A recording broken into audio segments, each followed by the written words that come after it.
There is an article in the New York Times today that essentially makes the same point.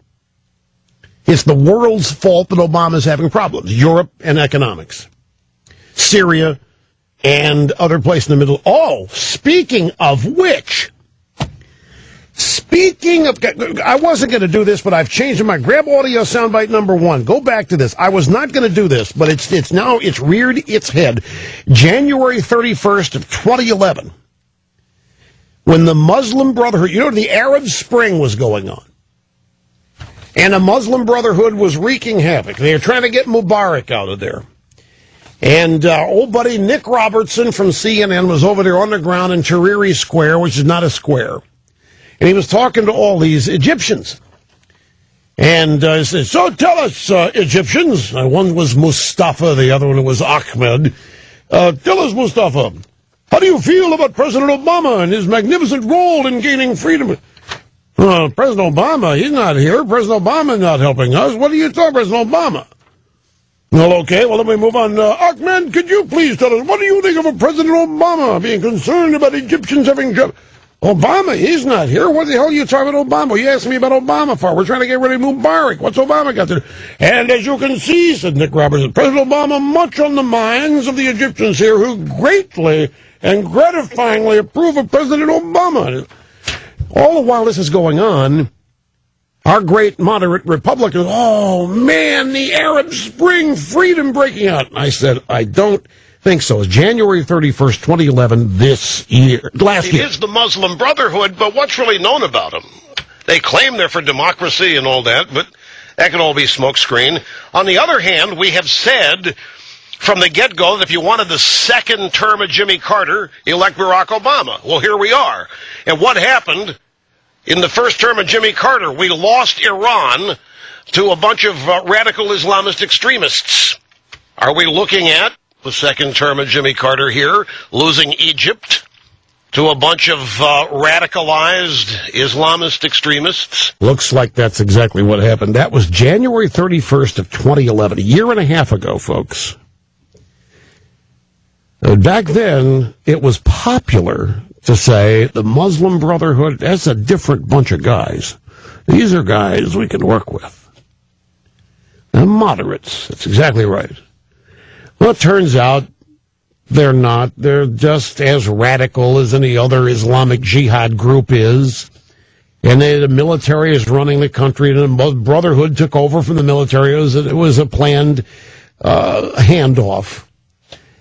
And I think back to all of our moderate Republican foreign policy establishment types celebrate, oh, it's such a wonderful thing, the outbreak of freedom in the Middle East. Now, the New York Times has this story, and here's the headline: in a world of complications, Obama faces a re-election test.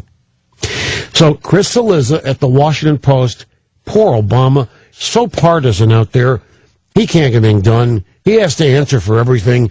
There's just too much disagreement. The job may be too big for one man. It's just not possible. And all these, we used to be that we all be able to get things done, but now all the Twitter and Facebook make me irrelevant. Now the New York Times with a companion story. In a world of complications, Obama faces a re-election test. Yes, my friends, it's Greece and Spain, and those stupid Europeans can't handle money. And the Middle East, we've got the Muslim Brotherhood, the Egypt situation, and all that's crashing around, and get the Iranians and their nukes. And you got the foreign policy leaks from the regime. Back in January of 2011, we were told that the Muslim Brotherhood wasn't behind the Arab Spring or the Egyptian uprising, and that they wouldn't start a political party, that they wouldn't run for parliament, they wouldn't put up a candidate. Everything they did, we were told they wouldn't do. Everything they stood for, we were told they didn't stand for. Everything they were going to do, they haven't done. Everything that we predicted they would do, they've done. And so now, events are cascading out of President Kardashian's control. Chris Cillizza at the Washington Post is worried about it, and the New York Times, in a world of complications, Obama faces a re-election test. That New York Times, hear how that starts, all right? For Obama, a president who set out to restore good relations with the world in his first term. The world doesn't seem to be cooperating all that much with his bid to win a second term. And what the hell's the world thinking? Doesn't the world know that its only reason for existence is Obama's second term? Well, that's how this thing is written. Europe seemed unable to contain its economic crisis to just Greece. The Syrian conflict is intensified.